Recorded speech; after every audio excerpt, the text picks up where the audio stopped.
1672 का सतनामी विद्रोह भारतीय इतिहास का वह अध्याय है जिसे जानबूझकर हाशिए पर रखा गया, जबकि यह औरंगजेब जैसे शक्तिशाली मुगल शासक के खिलाफ दलित बहुजन समाज, विशेषकर सतनामी चमार समुदाय का संगठित और साहसिक प्रतिरोध था। सतनामी एक सुधारवादी सामाजिक धार्मिक आंदोलन था जिसकी स्थापना संत बिरभान ने की थी और जिसका मूल सिद्धांत सत्य, समानता, श्रम और आत्मसम्मान था। इस समुदाय में बड़ी संख्या में चमार थे जो उस समय सामाजिक अपमान, बेगारी, भारी कर और मुगल अधिकारियों के अत्याचार झेल रहे थे। मेवात क्षेत्र, आज का नारनौल, अलवर और आसपास का इलाका में सतनामियों को नीची जाति कहकर अपमानित किया जाता था। उनके साधुओं के साथ दुर्व्यवहार आम था और न्याय की कोई सुनवाई नहीं होती थी। 1672 में जब एक मुगल अधिकारी ने एक सतनामी साधु को बेरहमी से पीटा और अपमानित किया तो वर्षों से दबा हुआ गुस्सा विस्फोट बन गया और सतनामी समाज ने संगठित होकर मुगल सत्ता के खिलाफ विद्रोह छेड़ दिया।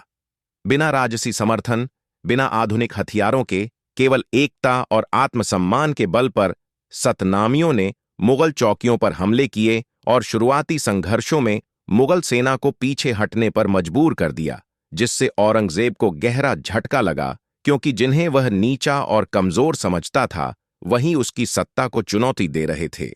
इस विद्रोह को कुचलने के लिए औरंगजेब ने दिल्ली और आगरा से भारी फौज, घुड़सवार, तोपें और बंदूकधारी सैनिक भेजे। गांव के गांव जला दिए गए और हजारों सतनामी मारे गए। अंततः विद्रोह सैन्य रूप से दबा दिया गया, लेकिन यह संघर्ष यह सिद्ध कर गया कि चमार और सतनामी समाज केवल शोषण सहने वाला नहीं बल्कि अन्याय के खिलाफ खड़ा होने वाला समाज है। भले ही इतिहास की मुख्य धारा की किताबों में इस विद्रोह को छोटा या गौण बताया गया हो, लेकिन इसका महत्व बहुत बड़ा है, क्योंकि यह मराठा और सिख आंदोलनों से पहले हुआ एक ऐसा जनविद्रोह था जो सत्ता पाने के लिए नहीं बल्कि सम्मान, समानता और न्याय के लिए लड़ा गया।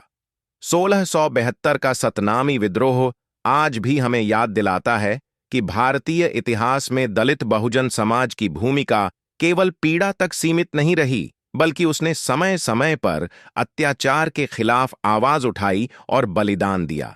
और यही कारण है कि यह विद्रोह आज भी आत्मसम्मान, संघर्ष और समानता का प्रतीक बनकर खड़ा है।